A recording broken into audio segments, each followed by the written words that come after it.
ৰূপৰ বঁটা সোণৰ নাম ছোৱালীজনীৰ নাম মায়াশ্ৰী ঘৰত আটায়ে মায়া বুলি মাতে তাই 6ষ্ঠ শ্ৰেণীত পঢ়ে ছবি আঁকি বৰ ভাল পায় দেওবাৰে আৰু স্কুললৈ যায় বন্ধৰ বাৰ নাইবা আজৰি সময়ত তাই ৱাটাৰ কালাৰ পেষ্টেল ৰং বা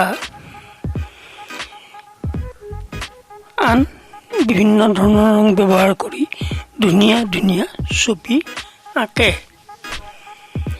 দেখাত ছোৱালীজনী বৰ মৰম লগা মুখখন গোল চুলিবোৰ কেঁকোৰা চকুকেইটা হৰিণা পোৱালিৰ দৰে খোজবোৰ চঞ্চল মাতটো বৰ মিঠা কথা কওঁতে ওলাই পৰা দুপাৰী বগা দাঁতৰ শাৰীটো কোনোবা পাহাৰীয়া পথৰ শীতকালৰ বৰফ পৰা সৰু সৰু আলিবাটবোৰৰ দৰে লাগে চকুকেইটাই কথা ক'লে হাঁহি থাকে ছোৱালীজনী কিবা মৰম লগা দেখিলেই মায়া উপজে সেইবাবে মায়া নামটো তাইৰ লগত খাপ খাই পৰিছে পঢ়াৰ টেবুলত বহি লৈ মায়াই এখন ছবি আঁকিছে খুব মনোযোগ দি আঁকিছে প্ৰথমে তাই কাঠ পেঞ্চিলেৰে পাতল পাতলকৈ নাওখন আঁকিলে এখন পালতৰা নাওখনে সাগৰৰ এটা পাৰৰ পৰা যাত্ৰা আৰম্ভ কৰিলে সাগৰ শান্ত সৰু সৰু দুই এটা ঢৌ ওলাই আহিছে পুৱতিৰ কোমল ৰ'দজাক গাত লৈ ইটো ঢৌৱে সিটো ঢৌৰ লগত আপোন মনে খেলিছে মাজে মাজে ৰিব ৰিব মলায়া বতাহৰ সমদল বতাহৰ চিটিকনিত নাৱৰ পালখন মাজে মাজে জিকাৰ খাই উঠিছে মায়াশ্ৰীৰ মনটো যেন এটি সৰু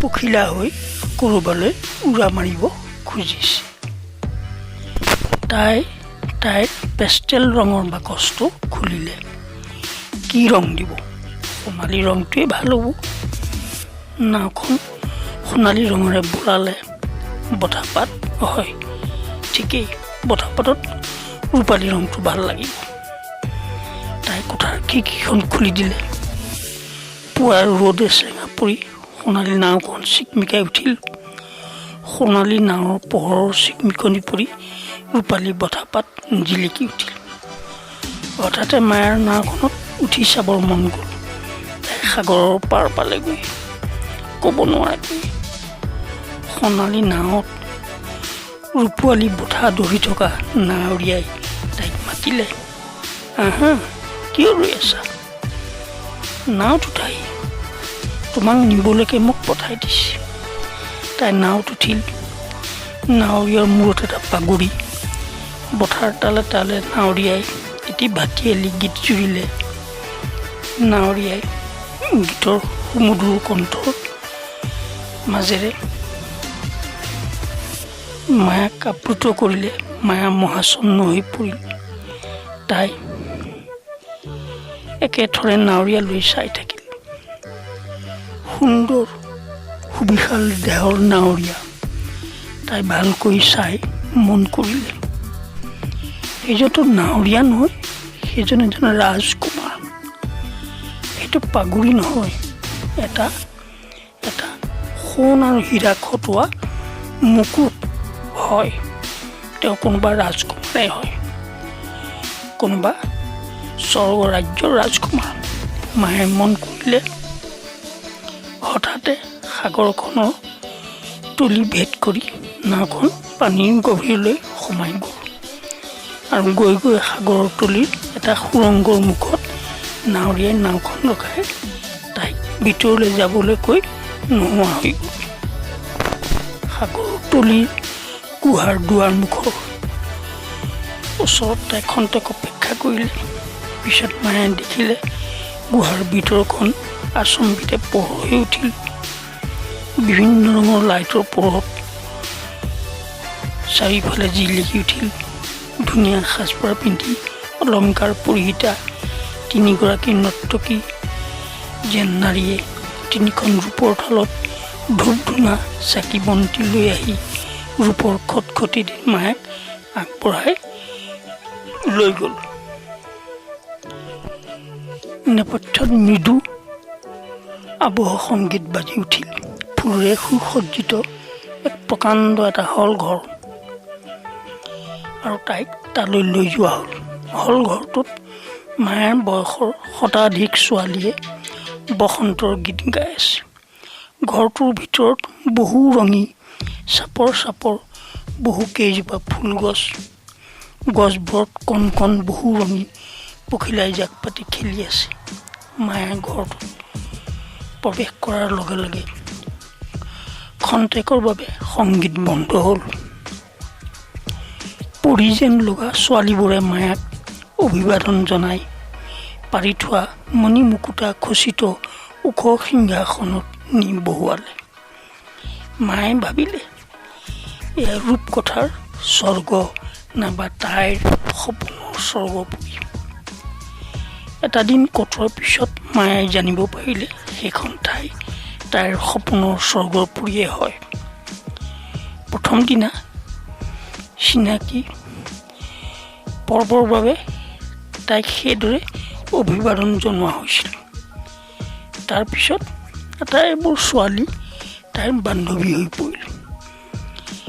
মায়াই স্বৰ্গপুৰীত দিন ৰাতিৰ পাৰ্থক্য নোহোৱাৰ নিচিনা দেখিলে।